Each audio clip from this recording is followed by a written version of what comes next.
TV shows, movies, and series usually come along, extending their influence beyond the walls of our homes. One good example is the Game of Thrones, which turned millions of people into die-hard fantasy geeks. Another is Popeye, which caused a 33% rise in spinach consumption in the US. On the other hand, Peaky Blinders made an entire generation of young British men get weird funny haircuts and spend their savings on outfits. It is not only about fashion, but its effect through the countless themed pubs and nightclubs. Do you still remember the Peaky Blinders Festival headlined by the likes of Liam Gallagher and Primal Scream in 2019? Birmingham tourism, which was not really a highlight of trips, increased to 26% since the first show aired in 2013.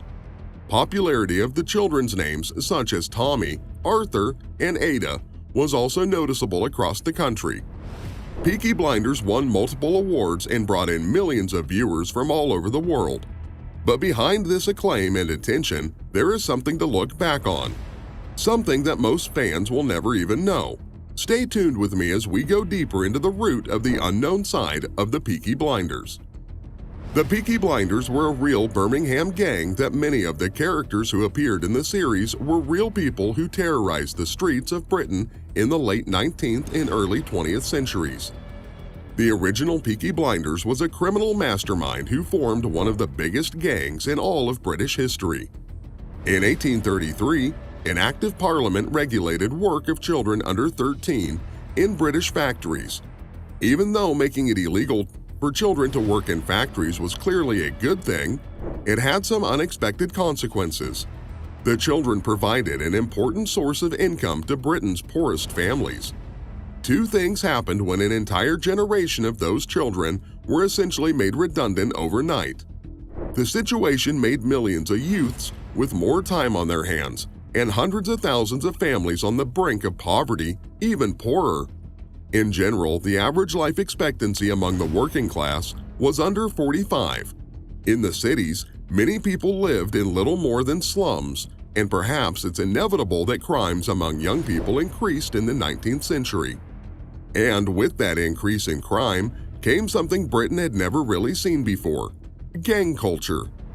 As you probably already guessed, one of the very first gangs were Birmingham's very own Peaky Blinders. He became a prominent figure in the early 1880s, not the 1920s, as suggested by the television show. Why exactly the series writer and creator Stephen Knight chose to shift the timeline a few decades isn't known, but what is known is what inspired him to create a show about the Peaky Blinders in the first place. It turns out he's related to some of them. Knight's great-uncle on his father's side was the head of a prominent Peaky Blinder family called the Sheldons, a name Knight eventually gave in a slightly modified form to his TV series protagonists. The show charts the rise of the fictional Shelby family to the status of veritable crime lords. But in reality, the exploits of the real Peaky Blinders weren't quite so grand. Think about this. A Peaky Blinder known as Harry Babyface Fowles, who was born in the late 1800s and joined the gang as a teenager despite having an absolutely textbook gangster name. He was arrested for the heinous crime of stealing the bicycle, not exactly homicide. For the most part, the real Peaky Blinders were just a group of men and boys stealing whatever they could to make ends meet, and fighting small-scale battles on the streets of Birmingham. Those battles were often decided with fists alone, but the Peaky Blinders also used a range of dangerous yet somewhat unsophisticated weapons, such as knives, knuckle dusters, hand belt buckles, and guns, which were used on occasions because they were expensive and therefore relatively rare.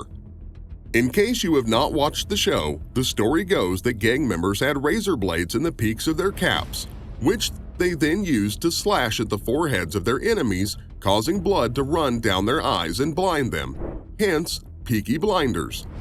In reality, those caps were harmless.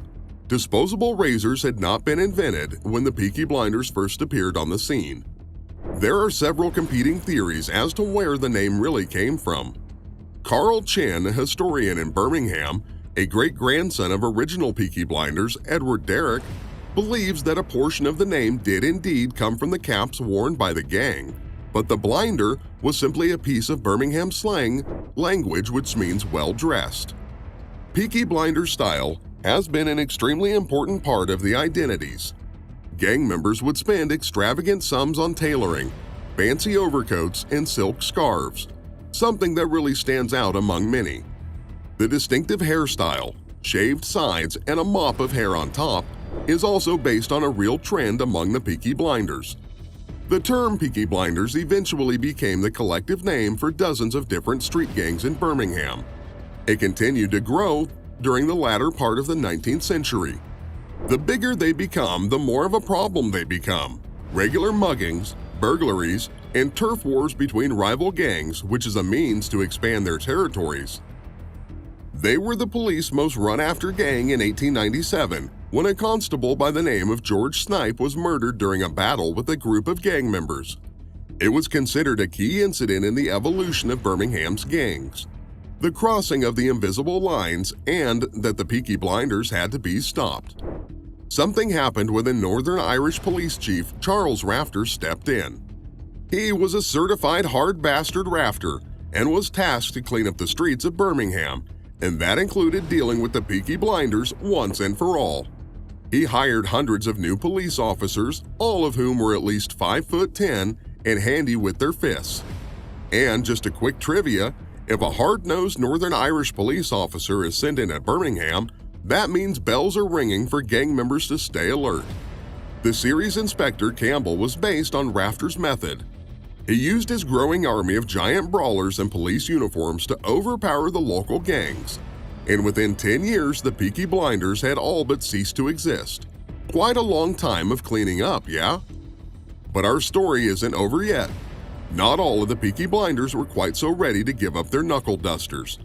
One young hard man saw an opportunity to fill Birmingham's somewhat disorganized gang scene with a brand new crime wave of a somewhat more organized variety as Rafter's iron grip tightened.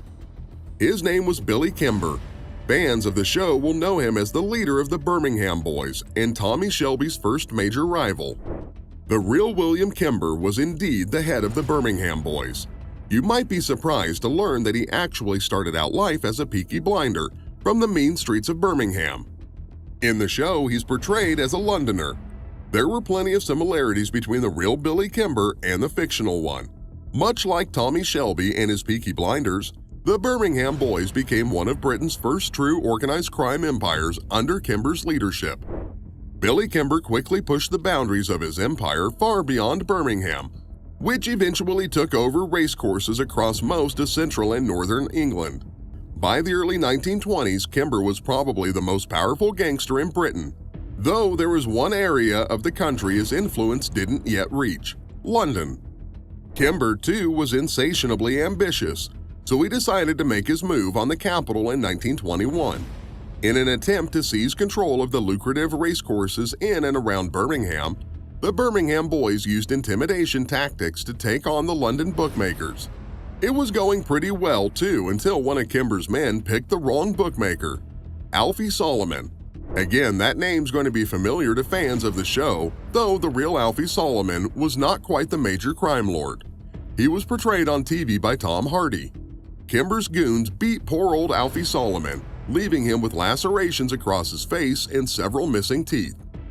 Solomon was incensed, obviously, and he took his grievance against the Birmingham Boys to the so-called Godfather of the East, and a Jewish gangster by the name of Edward Emanuel. Solomon convinced Emanuel that the Birmingham Boys were a threat.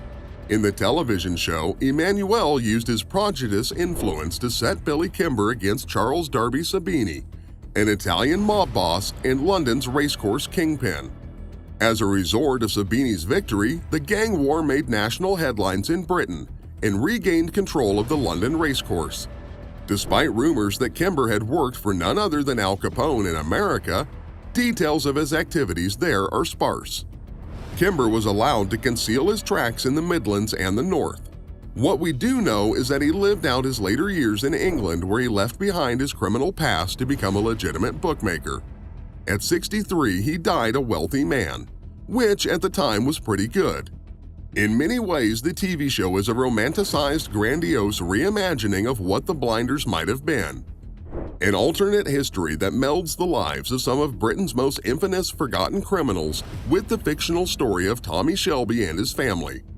While the real Peaky Blinders may have never risen to the heights of their fictional counterparts, they present a fascinating yet often overlooked period in British history. Peaky Blinders is one of the many realities in our world today where society embraces what seems to be proper in their eyes until another generation would discover otherwise. What do you think of our video today? Let us know your thoughts.